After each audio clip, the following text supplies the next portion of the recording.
इसी पर हमारे साथ सभी खास मेहमान जुड़ चुके हैं। हमारे साथ कैप्टन आई सिंह भदौरिया जी हैं, प्रवक्ता है भारतीय जनता पार्टी। हमारे साथ संदीप त्रिपाठी जी हैं, प्रवक्ता है कांग्रेस। हमारे साथ संजय चक्रवर्ती जी हैं, प्रवक्ता है टीएमसी। और हमारे साथ निरंजन पोद्दार जी हैं, राजनीतिक विश्लेषक हैं। आप सभी लोगों का बहुत बहुत स्वागत है। निरंजन जी, क्या लगता है आपको कि ममता बनर्जी का नाम आया है?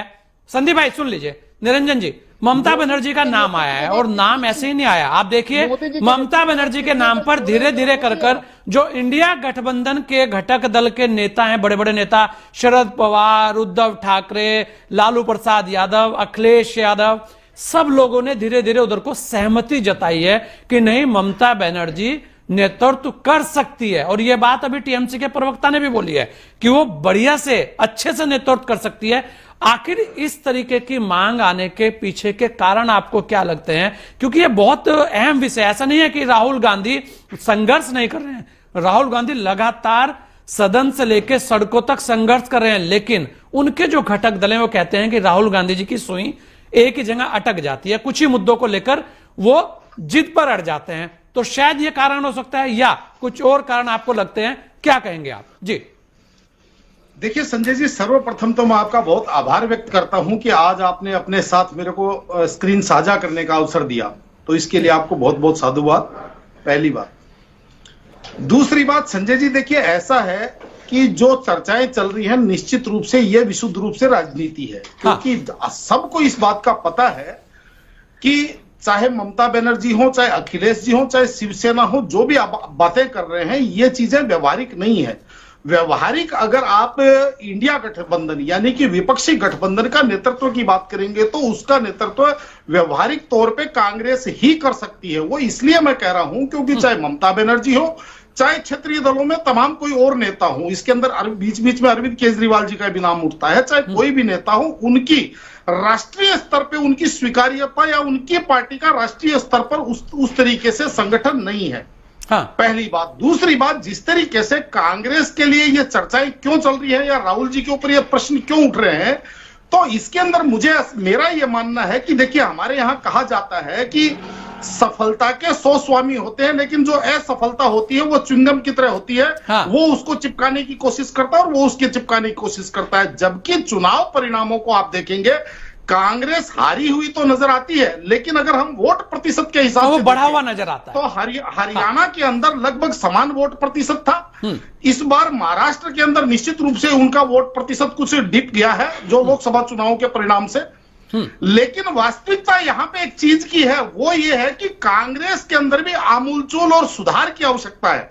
एक तो इन्होंने इंडिया गठबंधन बनाया, सामूहिक मोर्चा बनाया, लेकिन इनको मेरा यह मानना है कि एक सामूहिक मोर्चे के साथ सामूहिक वार रूम भी बनाना चाहिए। क्योंकि आज की तारीख में कांग्रेस का वार रूम भी कहीं ना कहीं चूक कर रहा है और कांग्रेस का वॉरियर भी कहीं ना कहीं चूक कर रहा है। ये बात मैं क्यों कह रहा हूं? क्योंकि संजय जी, आज की तारीख में जो राजनीति हो गई है वो हो गई है भरमाने की, समझाने की, ललचाने की और डराने की। लुकाने और छुपाने की राजनीति अब समाप्त हो चुकी है। क्योंकि जिस तरीके से मीडिया और सोशल मीडिया, आज की तारीख में इंटरनेट मीडिया हर एक आदमी के हाथ में गैजेट है, डे टू डे बेसिस के ऊपर खबरें लोगों के पास पहुंचती हैं। और यहां पे जैसे मैंने बोला कि भरमाने की, समझाने की, ललचाने की और डराने की, कहीं ना कहीं इन चारों चीजों के अंदर भारतीय जनता पार्टी का मुकाबला करना मेरे हिसाब से एक अकेले कांग्रेस, राहुल गांधी या एक अकेले किसी भी पार्टी के बस की बात नहीं है।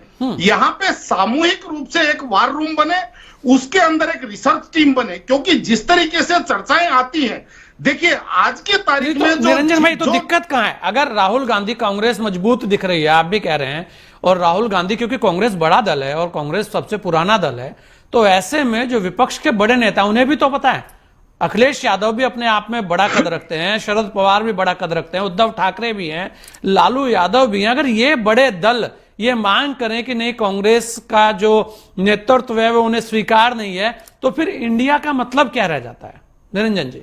देखिए गोस्वामी जी, निश्चित रूप से मेरा यह मानना है कि चाहे आप लालू जी की बात करें, चाहे शिवसेना की बात करें, चाहे आप अखिलेश जी की बात करें, मैंने आपको क्या कहा कि राजनीतिक रूप से यह दबाव में लाने की राजनीति है। जिस तरीके से बिहार के अंदर चुनावों की रणभेरी बजने वाली है, कहीं ना कहीं लालू जी ये चाहते हैं कि कांग्रेस को दबाव में ला करके और राजनीतिक लाभ लिया जा सके, पहली बात। और जैसे मैंने एक बात और कही कि सफलता के 100 स्वामी होते हैं। जब सफलता होती है तो वो कहता है हमने किया, लेकिन असफलता च्युइंगम की तरह होती है। जिस तरीके से वर्तमान चुनावों के अंदर, चाहे वो उपचुनाव हुए हों, चाहे वो महाराष्ट्र और झारखंड के चुनाव हुए हों, तो झारखंड के अंदर जैसे ही चुनाव में सफलता मिली, हेमंत सोरेन जी उसका श्रेय लेकर के निकल गए, और महाराष्ट्र के अंदर असफलता मिली तो वहां पे वो उसको चिपकाने की कोशिश कर रहा है, मेरा तात्पर्य ये था। आपने कहा कि समस्या कहां है, मेरा ये मानना है समस्या रिसर्च में है। और रिसर्च किस लिए कह रहा हूं? रिसर्च इसलिए कह रहा हूं कि राहुल गांधी जी जिस तरीके से मुद्दे उठाते हैं, उसके अंदर कहीं ना कहीं रिसर्च की कमी है। आज राहुल गांधी जी ने जैसे संसद के अंदर अडानी का मुद्दा उठा रखा है, यहां पे अडानी की बजाय अगर जिस तरीके से कॉर्पोरेट हाउसेज के लिए सरकार जिस तरीके से काम कर रही है, यहां पे अडानी का नाम लेकर के बात करने के बजाय कॉर्पोरेट की सरकार अगर बोला जाए और उसके रिसर्च करके जिस तरीके से चाहे जीएसटी फॉर्म किया गया, चाहे इनकम टैक्स के अंदर जो अनऑर्गेनाइज सेक्टर है उसके ऊपर बोझ बढ़ाया गया, जबकि कॉर्पोरेट सेक्टर का बोझ घटाया मतलब गया। आपका इशारा तो नेतृत्व की तरफ ही है ना, अगर देखा जाए तो निरंजन जी, क्योंकि नेतृत्व तो टीम से चलता है। अगर टीम सही जानकारी नहीं दे रही तो नेतृत्व क्षमता पे तो सवाल उठेंगे ही फिर निरंजन जी।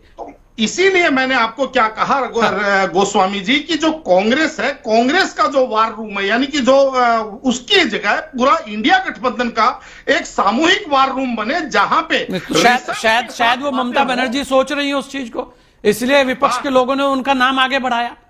नहीं, लेकिन ममता बनर्जी की बात करेंगे गोस्वामी जी, वो व्यवहारिक नहीं है, क्योंकि चाहे भाषाई तौर पे देखें, चाहे सांगठनिक तौर पे देखें, क्योंकि आज ममता बनर्जी जो बंगाल के अंदर जिस तरीके से एक छत्र शासन कर रही है, उसके पीछे कहीं ना कहीं बंगाली अस्मिता का भी प्रश्न है। अगर वो ही ममता बनर्जी अगर उत्तर भारत में आती है तो यहाँ पे उनकी वो बंगाली अस्मिता वाला वो जो उनका कार्ड है, जो उनकी ताकत है, वो कहीं ना कहीं यहाँ आकर के वो बैकफायर करेगी। और इसी तरीके से अगर हम बात करें उत्तर प्रदेश की, तो उत्तर प्रदेश में जैसे अखिलेश जी हैं, वो जिस तरीके से MY समीकरण या एक जिसको कहते हैं पोलराइजेशन की या एक तुष्टि करने की राजनीति करते हैं, अगर वही अखिलेश जी अगर महाराष्ट्र में जाएंगे या वही अखिलेश जी अगर राजस्थान में जाएंगे तो शायद उनका वो कार्ड ना चल पाए।